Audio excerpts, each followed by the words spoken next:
200 000 pour manger, pour traiter leurs parents, pour se soigner, pour aller à l'école, pour payer l'écolage.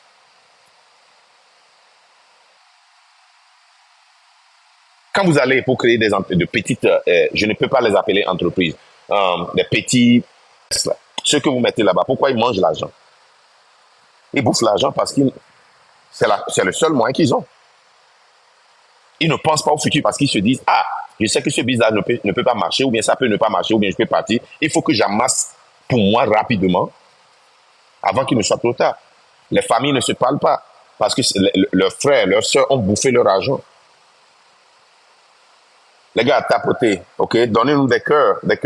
Pas l'argent, hein? Donnez-nous des cœurs pour que le lab puisse continuer. Tapotez. Cette jeunesse-là doit être conscientisée. On a perdu notre conscience. On est devenu un pays mendiant. Et c'est ça qui définit la dictature. Allez voir toutes les dictatures. Allez voir toutes les dictatures où le gouvernement contrôle la presse. La presse doit être indépendante. La presse doit nous critiquer. Right? Si moi, quelqu'un vient ici me critiquer et je bloque cette personne-là, c'est que je ne permets pas à cette personne aussi de s'exprimer.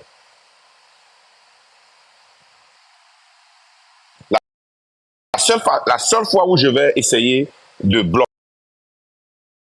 la personne,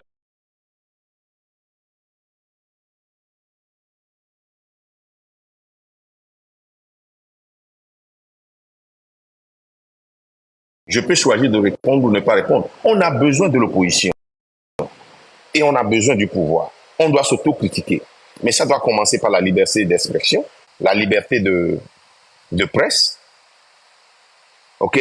Ça, les deux trucs-là sont fondamentaux dans un pays pour son développement. On doit être critiqué.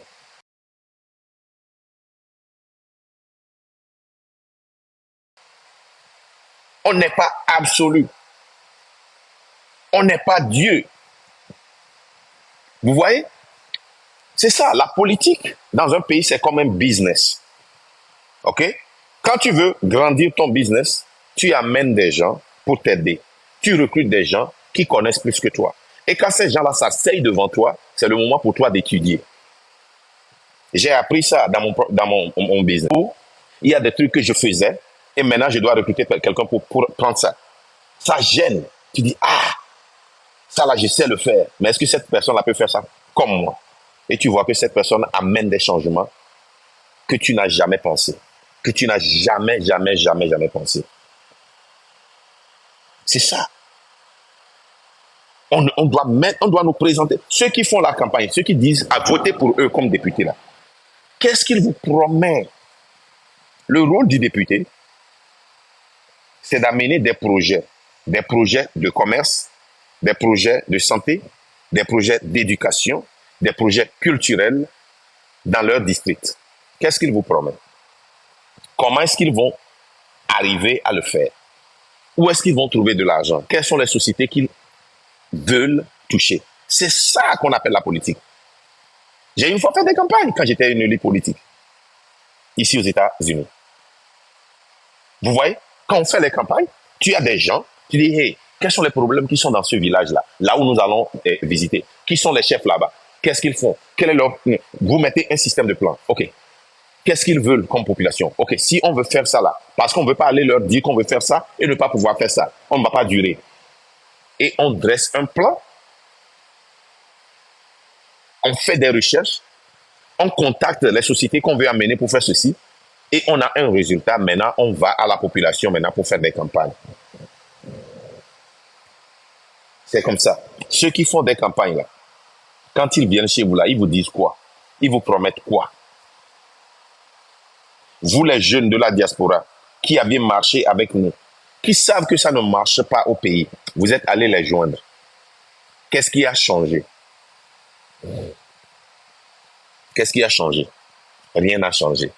Le gouvernement là continue pas à emprisonner des gens qui n'ont rien fait, des gens qui se sont toujours, qui sont exprimés, qui ont exprimé leur colère.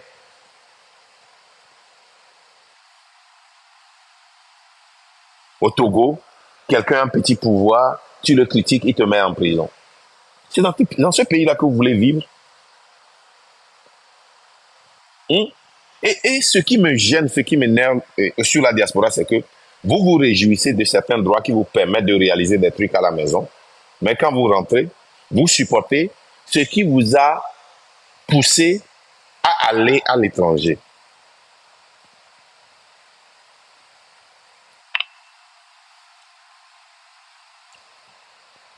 Make that make sense to me. Ça n'allait pas au pays. Tu ne pouvais pas critiquer le gouvernement.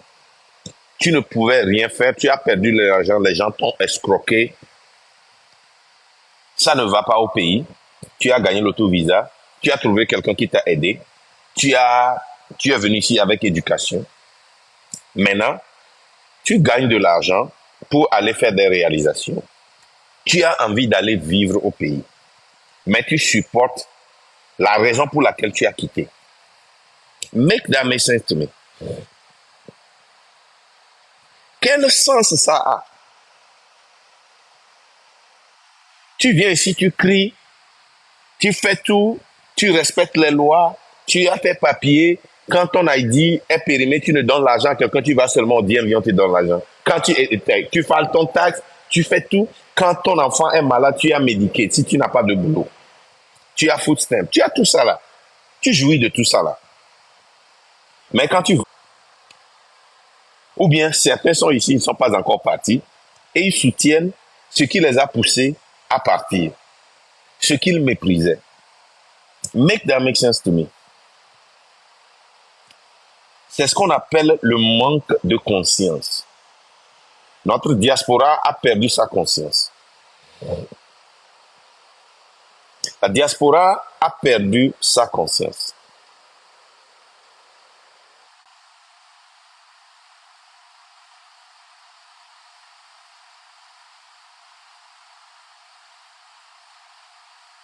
Vous voyez? I don't know how you can make sense. You can make... Je ne sais pas. Comment est-ce que vous pouvez... How can you make sense? Make that make sense to me. I don't know. Je ne sais pas. Ce pays-là, où quand tu vas là-bas, tu dois avoir un autre passeport togolais pour que tu ne puisses pas donner. Parce que tu as peur que s'ils voient le passeport américain, le passeport européen et de l'argent. Tu vas en Tanzanie, tu as ton visa, tu descends, tu montes, on fouille, tu vas. Les bagages qui ont été déjà surveillés par le système de sécurité qui est plus puissant que le Togo. Tu vas là-bas. Maintenant, c'est maintenant même qu'eux, ils vont commencer par ouvrir les bagages. Et oh, tu achètes là, oh, est-ce que je peux... Ils prennent ce que tu as amené pour ta famille, tu leur donnes ça pour éviter des problèmes. Tu veux vivre dans ce pays-là.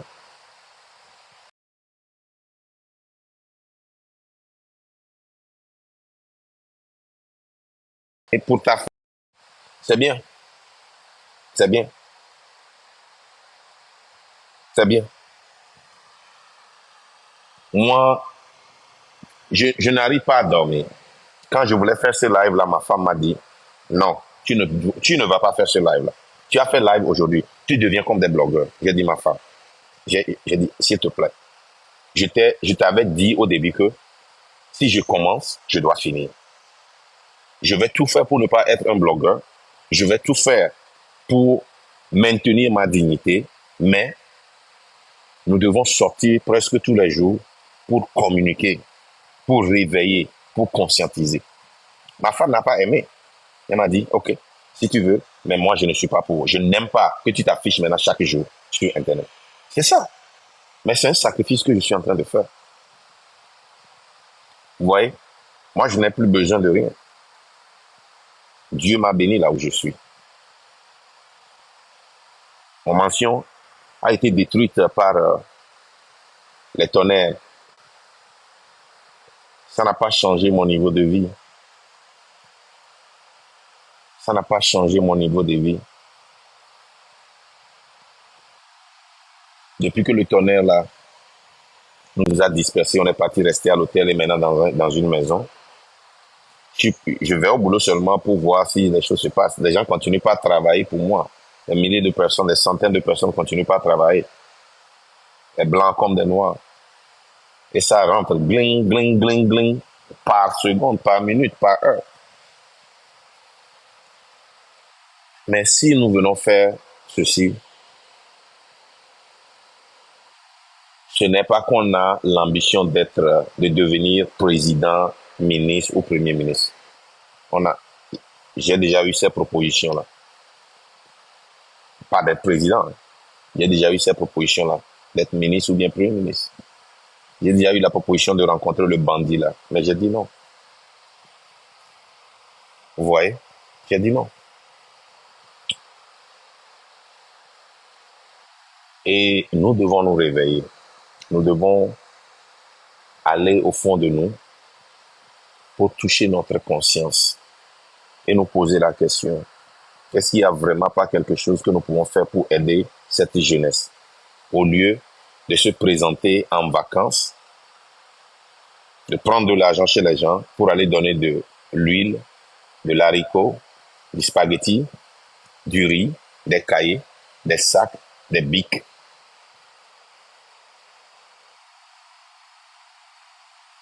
C'est tout ce qu'on peut offrir à cette jeunesse. Ou bien, on peut cesser de rentrer dans des lives où on escroque des gens.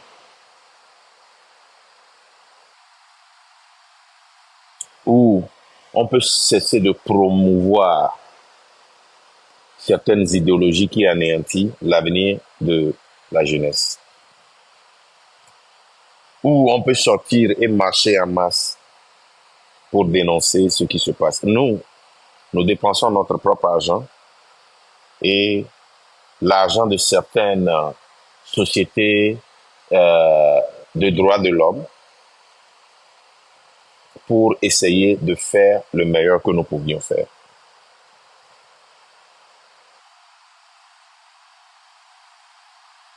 Est-ce que toi, tu peux faire quelque chose pour changer?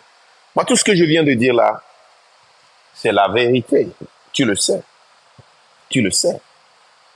Ça n'a pas de sens que tu fuis pour te réfugier et soutenir cette guerre-là que tu as fui. Je ne comprends pas. Tu fuis le manque de liberté d'expression, la liberté de presse, l'oppression, l'assassinat, la pauvreté. Tu viens dans un pays où tu jouis des biens de ce pays-là, des lois de ce pays-là, des opportunités dans ce pays-là. Et tu as maintenant l'argent pour supporter ta famille. Mais ce que tu fais, c'est maintenant de joindre le camp de l'oppresseur. La raison pour laquelle tu as fui. Maintenant même, c'est de s'associer à cette tyrannie et se présenter comme candidat, député et autres là. Ces députés-là, quand ils viennent, quel projet ils vous présentent? Est-ce que vous savez le rôle d'un député, d'un chef de village, le rôle du maire, le rôle du, est-ce que vous savez ça? Qu'est-ce qu'ils font?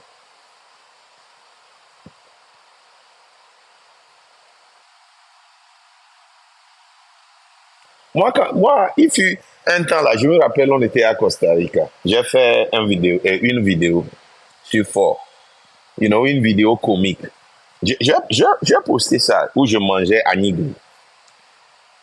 Ce que moi je disais là, c'était de la vérité. Mais je faisais ça comme si c'était de la pagaille. Et je l'ai fait sciemment, comme de la pagaille, pour attirer l'attention des gens, parce que je savais que la majorité des gens étaient sur Internet durant Covid. Mais les gens n'ont pas capté le message que je passais. C'est l'humour seulement qu'ils ont capté. Il n'y a pas un humoriste au Togo qui fait de l'humour sur la politique togolaise et comment est-ce que les jeunes souffrent. Il n'y a pas un chanteur togolais, un artiste togolais ou un écrivain togolais qui écrit ou bien qui chante. Je dis un artiste connu, un écrivain connu, un humoriste connu, qui parle, qui enregistre ce que nous sommes en train de traverser. Farida a dit la dernière fois que certains pays, pour tracer l'histoire de ce pays-là, c'est à travers les artistes. Les artistes, normalement, sont des gens qui font des recherches. Les artistes sont des gens intelligents qui lisent beaucoup, qui font des recherches. Nos artistes aujourd'hui sont des paresseux. Ils rentrent dans un studio, ils prennent un beat et ils disent des bêtises pour se faire de l'argent. Il n'y a plus de conscience ou de conscientisation dans nos artistes. Nous vous demandons de sortir. Sortir pour qu'on puisse mettre des preuves devant l'ONU, devant l'Amnesty International, devant les États-Unis, devant l'Union européenne. Poster ces brutalités-là. Mais il n'y a même pas rien au Togo. Rien. Voilà. Nous, on peut se décourager et dire que, mon frère, les gens pour qui on se bat s'en fout pas mal. Mais on va continuer. Parce que nous pensons que, quelque part, il y aura fracture. Parce que si on avait abandonné au niveau des États-Unis, qui chaque fois quand on allait au département d'État, ils voulaient l'approuve ou bien que la France, comment l'appelle-t-on, l'appui de la France, ou bien ils veulent passer par la France, ou bien ils veulent pousser la France pour faire un communiqué, seulement un communiqué, hein. Ou bien ils nous reçoivent et disent, ok, allez voir, nous allons parler avec la France, on va vous joindre et autres là. Ce n'est plus comme ça. Dans presque toutes les institutions et les pays qu'on est allé maintenant, ce n'est plus ça. Vous avez vu sur ma page ici à TikTok ou bien sur Facebook, le même jour où on était allé voir le département d'État à Washington, le même jour, ils ont fait une communiqué. Ici, on dit « The dam is breaking ». The dam is breaking. J'ai vu plus d'activistes maintenant qui nous ont joints. Il y avait des organisations activistes. Quand on les voit, ils disent, on ne peut pas toucher le Togo est très dangereux, le Togo a fait ceci, le Togo a fait ceci. You know, il y a beaucoup d'excuses qui venaient. Et on dit, mais vous dites que vous luttez pour la liberté, mais on les comprend. Maintenant, on n'a pas eu une seule réjection. Alors, comment est-ce qu'on dit? We didn't have one rejection.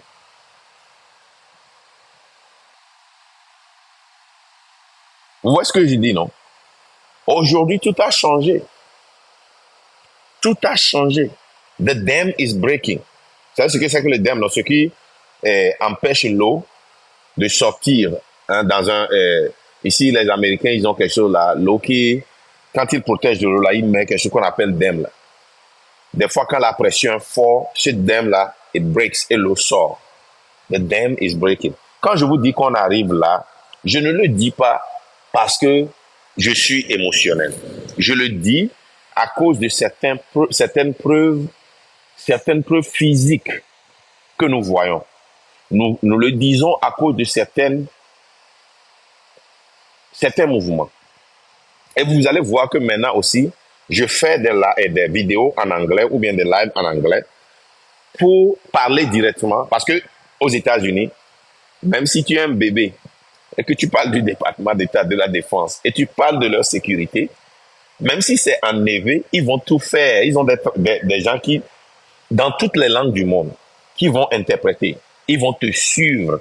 Et je veux qu'ils me suivent maintenant, ok, pour qu'ils comprennent que le travail que nous faisons avec l'ONU, l'Union européenne et les États-Unis, il y a d'autres frères qui sont en train de faire le même travail avec la Russie, la Chine.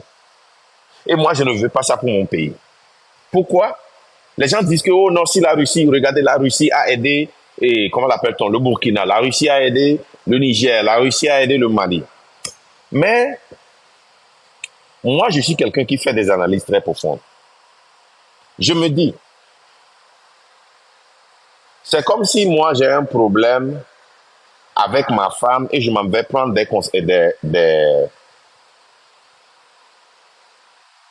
ce que je reproche à ma femme ou bien à mon mari, je m'en vais prendre les mêmes conseils chez quelqu'un qui est pire que ma femme. Quand vous voyez la Russie, est-ce que la Russie donne la liberté d'expression? Non.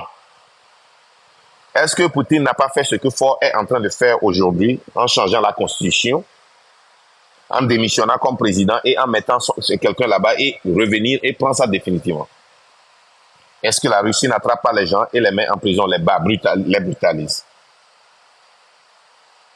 Est-ce que le peuple russe est libre, totalement libre? Est-ce que l'opposition est libre? Si tu vois des gens comme ça, est-ce que tu veux que ces gens-là viennent s'associer à toi, sachant que demain, ils vont. C'est-à-dire que nous, on n'a pas seulement besoin de changer ou bien d'enlever fort, mais on doit aussi être intelligent et planifier l'avenir dans le futur. Vous voyez, non? Donc moi, je ne vois pas seulement ce qui se passe aujourd'hui, mais je prévois, j'essaie de voir ce qui peut arriver demain. Vous voyez, non? Qu'est-ce qui peut arriver demain? C'est pourquoi, sinon je ne suis pas contre l'idée de la Russie ou de la Chine, mais je suis contre amener ce que nous luttons contre pour nous aider. C'est ça. It doesn't make any sense to me. It doesn't make any sense to me. Nous avions vu des dictateurs qui, au début, étaient très, très bien, faisaient du bon boulot. Mais quand ils ont eu le goût, ils ont refusé de partir. Ils sont devenus pires que ceux qui ont changé. Imaginez que c'est la France qui avait aidé Thomas Sankara à prendre le pouvoir. Vous voyez ce que je dis?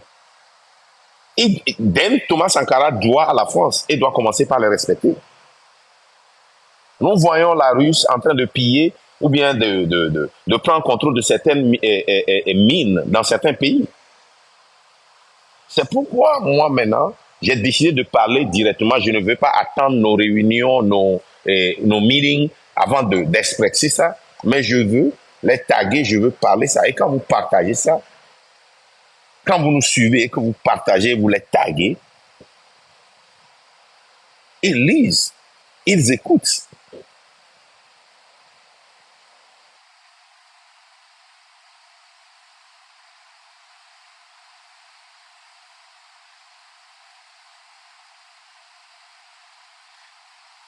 C'est vrai. Quand vous voyez dans l'Occident, les pays qui sont devenus des dictatures et étaient des démocraties, tous ont eu l'aide d'où? Les gens étaient libres, tout allait bien, ils étaient des amis avec la France et certains pays occidentaux. Until ils ont invité la Russie. Les dictateurs savent qui inviter. Until ils ont invité la Russie. Ukraine, là, le problème de l'Ukraine, là, c'est parce que le choisi de la Russie a perdu les élections et ils sont partis pour le rétablir. Ça, c'est comme ça que ça a commencé. Mais un jeune journaliste vient, il dit non, la corruption, non, il renvoie les gens et maintenant on veut l'enlever. Sinon, l'Ukraine et la Russie n'ont réellement pas de problème. Vous voyez, non? Donc c'est ça. Si moi j'invite les États-Unis, c'est parce que j'ai déjà voyagé dans les pays africains, j'ai rencontré les autorités, j'ai vu comment ils fonctionnent, les conversations, le respect mutuel et comment est-ce qu'ils parlent les uns les autres. Et nous-mêmes, en tant que délégués, les réunions qu'on fait avant d'aller rencontrer ces dirigeants-là, mais je vois le respect qu'on leur donne. Même quand on voit le secrétaire d'État nous demander, vous là, vous êtes africain, est-ce que c'est la bonne manière de parler aux gens? Comment est-ce que c'est du respect? Est-ce que c'est ceci? Comment est-ce que il nous demande nos avis? Vous voyez? Donc, revenons sur le Togo et je vais clôturer. Nous devons prendre notre conscience en main.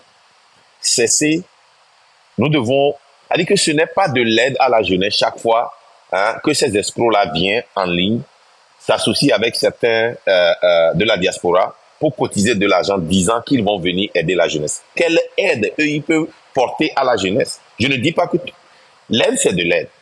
Mais la jeunesse ne doit pas dépendre des petites cotisations de l'Occident et de la diaspora, hein, pour venir prendre quelques 10 000 de l'huile, de l'haricot, de l'arachide pour manger.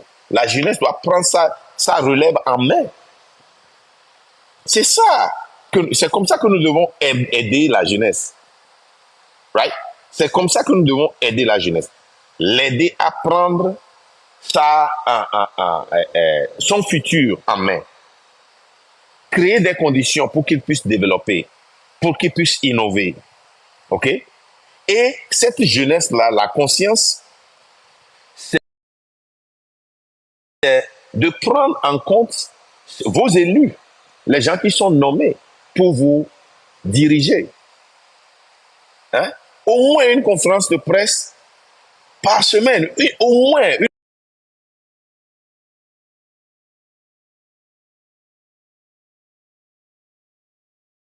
une fois dans tous les départements ici aux États-Unis, dans tous les départements aux États-Unis, que ce soit au niveau fédéral ou bien au niveau des États, quand quelque chose se passe, les journalistes savent pourquoi. Il y a des journalistes jour et nuit qui sont dans tous les départements.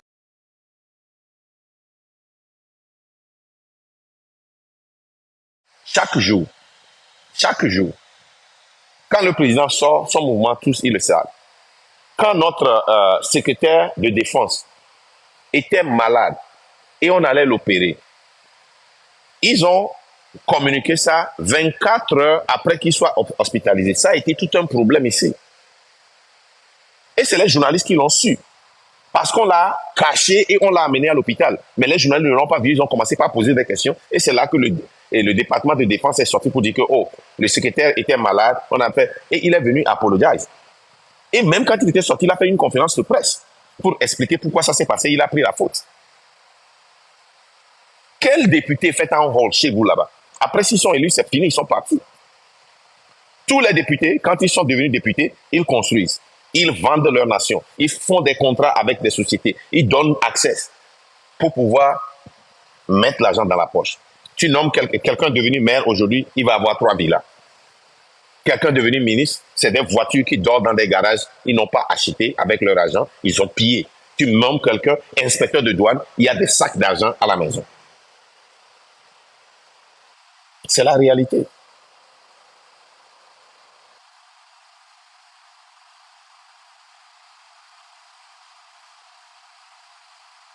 Yes, le président ici fait des apparitions publiques. Chaque semaine, apparitions publiques, des conférences de presse. Et si le président n'est pas libre pour faire la conférence de presse, le secrétaire de presse sort pour faire la conférence de presse et explique ce que le président pense. Et ce que l'agenda du président est public. Ici aux États-Unis, l'agenda du président est public. Donc, je vais laisser, comme je le fais maintenant, 10 minutes seulement pour des questions que je peux répondre. Je vais commencer par lire. Si vous avez des questions maintenant, vous pouvez les poser.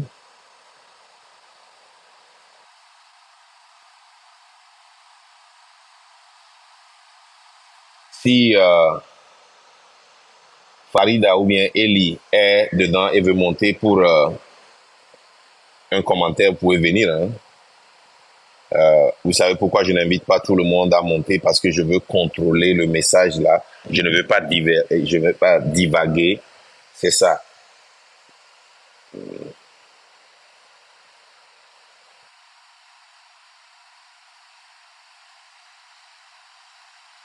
S'il n'y a pas de questions, donc je vais fermer.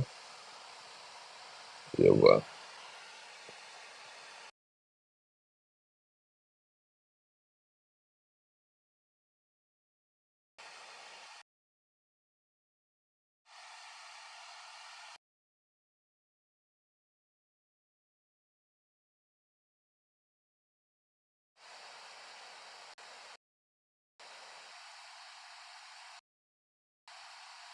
OK.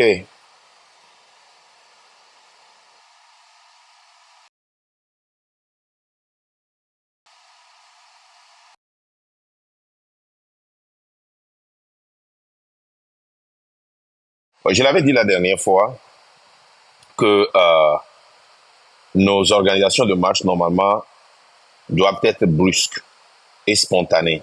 Et quand ça vient et quand vous voyez l'annonce, vous devez sortir tous. Mais aussi, vous devez nous encourager en sortant sur les marches qui sont scheduled ou bien qui sont fixées sur des dates. Nous avons besoin de ce soutien-là aussi pour pouvoir agir. Si on sait très bien que la population est derrière nous et que si on fait des appels brusques, les gens vont sortir, on a déjà un plan sur table. Et nous sommes en train de faire des travaux derrière pour essayer d'organiser la population. Mais démontrez-nous que vous nous soutenez. Donc, on ne peut pas te dire, maintenant, moi, je ne suis pas fan des gens qui disent que, oh, hey, organisons une marche la semaine prochaine, sur mercredi, nous tous on va là-bas, et puis nous tous on fait ceci, on fait... Moi, je ne suis pas fan de ça.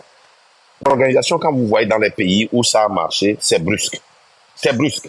Ça montre la pure authenticité de cette marche. Ça montre le dédain que vous avez pour le pouvoir. Ça montre beaucoup de choses.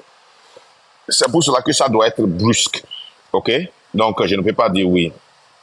Est-ce que les Américains peuvent vraiment nous aider? Oui, 100%.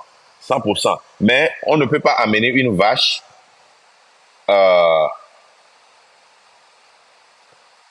un lac et forcer la vache de boire.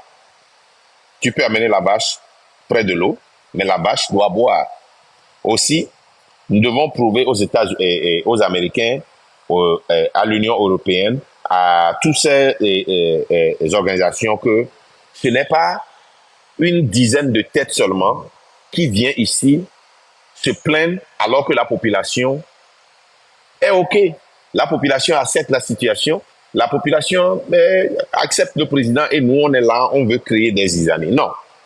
Nous devons démontrer à ces organisations que ce n'est pas les États-Unis seulement. L'Union européenne veut nous aider aussi. Ils savent que le Togo est le plus dangereux, le pays le plus dangereux de l'Afrique de l'Ouest. Mais nous devons leur démontrer pourquoi. Qu'il y a vraiment, there is a need for that to happen. Vous voyez, non?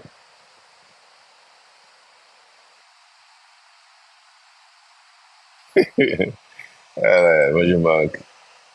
Penses-tu que, OK. Oh.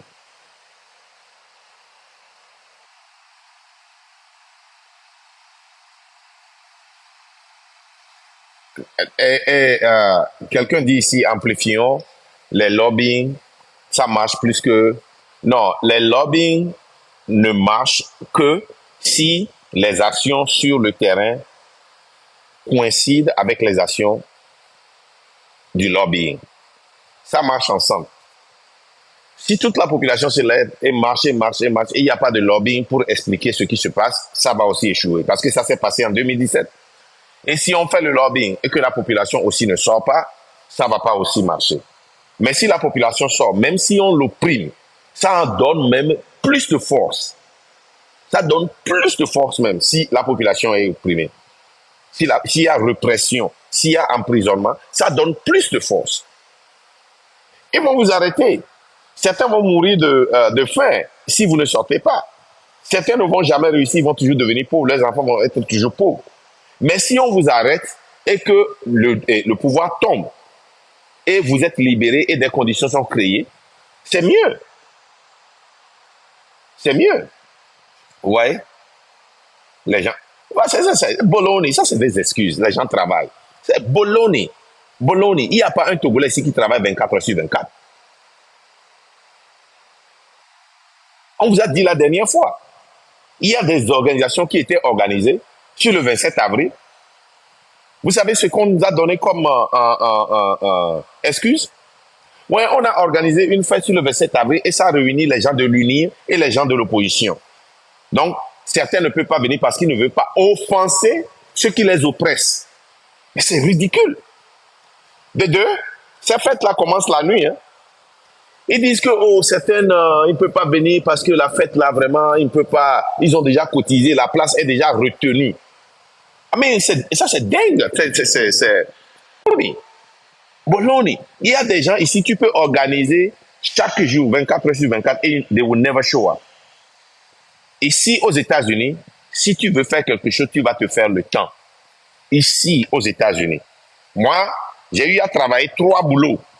J'ai eu à travailler 2 boulots. Mais j'ai toujours trouvé du temps pour aller marcher quand on passait des lois qui allaient affecter nos enfants qui étaient nés ici. J'étais le seul Togolais. Cette loi-là n'est pas passée. Mais aujourd'hui, tous les Togolais qui sont ici jouissent de cette loi-là. Bologna, les gens travaillent. Non.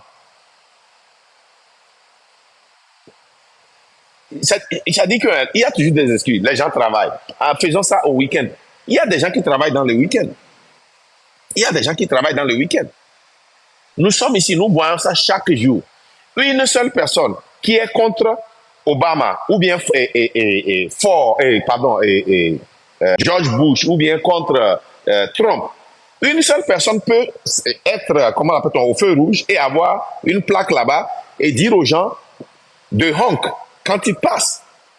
Il y a plusieurs façons de faire la lutte là. C'est-à-dire que le Togolais veut qu'on respecte toute leur liberté avant de marcher ou bien leur horaire. Non, ça ne se fait pas comme ça. C'est toi qui dois adjust. Si tu crois en cette cause. Regardez, quand Trump voulait passer une loi pour renvoyer tous les réfugiés, on a spontanément, les gens sont sortis, les gens sont allés à l'aéroport, les gens ont confronté les sénateurs. Pensez que ces gens-là ne travaillent pas?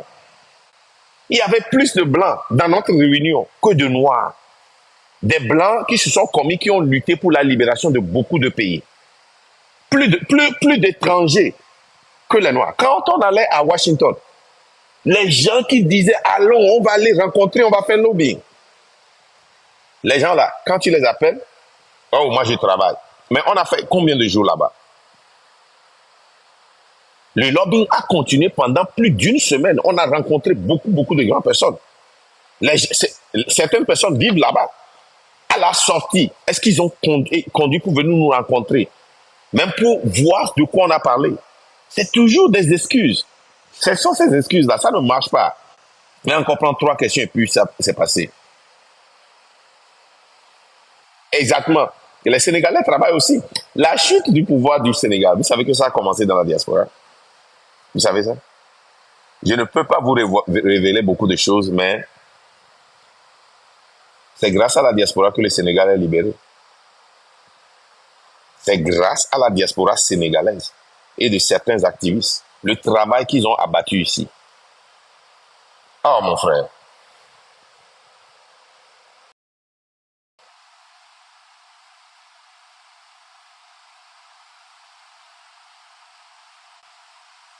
Alors, je vais prendre encore une question et puis je vais partir. Je remarque que toi, Marc,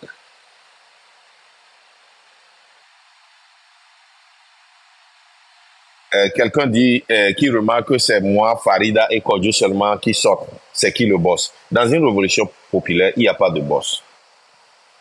Il n'y a pas de boss. OK? Il y a des figures. Quand vous voyez la révolution de l'Afrique du Sud, il y avait néanmoins Nelson Mandela, mais il y avait aussi beaucoup de figures qui ont fait des travaux, qui ont abattu beaucoup de choses. L'esclavage, la même chose. La lutte ici aux États-Unis, il y avait Martin Luther King, il y avait beaucoup de gens il y avait beaucoup de gens. Quand Black History Camp vient ici aux États-Unis, c'est là qu'on voit, on révèle le nom des gens. Certains ont fait beaucoup plus de travail que Martin Luther King. Mais Martin Luther King, lui, dans son travail, il était éloquent et il apportait le message au peuple. Il était très éloquent et il apportait le message. C'est ça. Donc, dans tout ça là, il n'y a pas un boss. Il y a une collaboration. Vous voyez, non? Il y a une collaboration. Des fois, je travaille avec Farida, des fois, je travaille avec Koku, Kodjo, des fois, Kodjo travaille avec moi, vice-versa. Mais je ne suis pas obligé de travailler avec eux. Parce que nous sommes tous dans la même direction. Mais le mieux, c'est que tout le monde tape dans sa force et pour pousser. Je vais vous donner un exemple. En 2005, quand Ford était mort, il y avait 5 d'entre nous ici, les aînés. Et j'étais la seule personne qui était arrivée ici il y a quelques années, 2 ans, 3 ans. Et ce qui s'est passé, c'est que nous, on a déjà organisé les gens. On est allé à la télé, on a poussé, les gens sont sortis, ils nous ont rencontrés à UNO, on a passé le message, ça marchait. On allait voir Maire Mike Fay. Même Alfie nous a demandé, on lui a expliqué, il nous a donné des conseils et il a appelé la Maison Blanche et il nous a dit de coordonner avec nos frères qui sont là-bas pour sortir au niveau de la Maison Blanche. Ça a marché. Il y avait un soulèvement populaire. Je me rappelle que chaque fois qu'on se rencontrait, les gens nous disaient, hey, on va former un bureau pour diriger. Je disais, non, on ne forme pas de bureau. Vous savez, non, dans toutes choses, les Togolais, ils forment toujours un bureau où il y a le président, le vice-président, le secrétaire général, le trésorier et autres. Là, je ne sais pas de quoi ça sert, mais les gens continuent pas à faire ça. Je n'ai jamais formé d'organisation où il y a le président, le vice-président, le trésorier, le secrétaire général et les gens là. Non, je forme des dirigeants. Et j'ai toujours dit ça, dit que le jour où nous allons avoir des dirigeants autour de nous, la lutte là, ça va chuter. Ça marchait. George Bush est sorti en 2005, je me rappelle bien. Il a donné un ultimatum à Ford et a dit qu'il lui donne 48 heures pour changer et pour respecter la Constitution. C'est là seulement qui a été donné, respecter la Constitution. Et quelle était la Constitution? Quand le président meurt, le remplaçant, c'est le président de l'Assemblée nationale. Est-ce que cette pression a marché ou pas? Elle a marché. Ford a démissionné le même jour. Il a été nommé président de l'Assemblée. Qu'est-ce qui s'est passé? La pression continuait. On dit non, non, non, tu dois libérer le gars que tu as gardé au Bénin pour qu'il vienne prendre le pouvoir. C'est lui le président de l'Assemblée. Toi, tu n'es pas légitime. Mais au fur et à mesure que la lutte faisait pression et que ça grandissait, qu'est-ce qui s'est passé? On a vu des gens commencer par venir chez nous et ont assiégé la lutte. Les gens disent, oh, moi je suis de Ninévi, moi je suis d'Agboïbo, et on cotise, c'est le moment maintenant pour les envoyer pour aller en candidature pour la présidence. On dit non, nous on ne parle pas d'élection, on parle du respect de la Constitution, que ça soit respecté et puis on va tourner vers... Je te dis, les gens ont commencé par appeler des marches à Lincoln et nous, certains qui ne croyaient pas en ce qui se passait, on s'est retirés. Et on savait ce qui allait se passer. Les gens ont cotisé pour diverses associations. Où est-ce que c'est parti? It didn't go anywhere. You feel me? It didn't go anywhere. Donc si c'est comme ça ne peut jamais marcher. Les gens qui viennent et qui veulent toujours être, ils ont des agendas. Quand ça finit et on respecte la Constitution, le président top-down, il y a un gouvernement intérimaire. Maintenant, les partis politiques peuvent s'organiser pour aller aux élections. Le président intérimaire est là pour 6 mois ou 1 an ou 2 ans pour organiser, qui respecte la Constitution, qui ne peut pas se présenter aux élections, ou bien qui peut se présenter depending on our Constitution. Et c'est là que maintenant si Marc veut se présenter comme candidat, présente son plan au peuple, si Farida, si Eli, si John, si Abalo, c'est comme ça. Et là, on a une élection claire et nette. On ne peut pas, dans cette lutte populaire-là,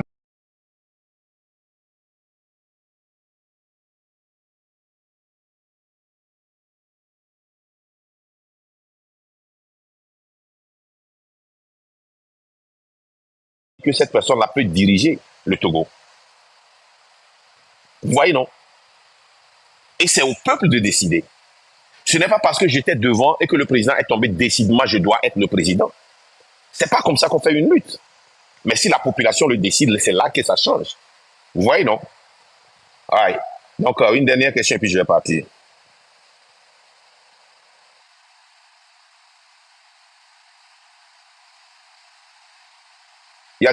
Ça sera la dernière question, et y a-t-il une coordination entre les forces anti-unies? On est tous leaders aujourd'hui. Écoutez, il y a une coordination entre certaines et il n'y a pas de coordination entre certaines. But that's irrelevant. Parce que nous avons participé à certaines luttes et nous avions vu comment ça s'est fait. Le problème, c'est quand moi, Marc, je passe derrière Farida pour la couper. Le problème, c'est quand Abalo passe derrière Marc pour Andaman, pour anéantir Marc. OK? Quand on va à une guerre, il y a des affrontations sur divers fronts. Vous voyez, non? C'est comme ça. tout le monde doit chercher en eux pour voir ce qu'ils peuvent apporter à cette contribution dans cette lutte-là. Et la lutte que nous sommes en train de faire aujourd'hui, c'est la conscientisation de la jeunesse togolaise. Cette lutte-là ne peut pas être gagnée si la jeunesse n'est pas consciente, si la jeunesse ne se lève pas. La jeunesse, c'est elle qui a de force, c'est la jeunesse qui peut courir, c'est la jeunesse qui peut lancer de pierres, c'est la jeunesse qui peut brûler, c'est la jeunesse qui peut sustainer. Les vieux, quand on les pousse, on les tape, puis ils sont à l'hôpital. C'est la jeunesse qui prend cette décision-là. C'est pas nous. Voyez, non? Donc, merci tout le monde pour ce live. Je vous rencontre demain. Mais pour le moment, abonnez-vous à mon compte. OK? Abonnez-vous. Et je vous annonce aussi que nous sommes en train de créer un podcast très, très puissant qui va atteindre presque tous les pays du monde pour dénoncer ce pouvoir-là. Donc, ce podcast-là arrive. Ce serait un podcast puissant à un haut niveau. OK? Forget about les petits qui font des petits... non, ça va venir. Et on vous demande, pour le savoir, commencer par... Parce que nous devons avoir un moyen de communication. Ça ne doit pas être les réseaux sociaux. Nous devons avoir l'habileté d'atteindre les chefs d'État d'autres pays, les organisations, beaucoup de personnes. Et pour que ça se fasse, on doit avoir un bon podcast qui est suivi par des millions de personnes passées bientôt. OK? OK. Que Dieu bénisse les États-Unis et que Dieu bénisse le Togo. Ciao.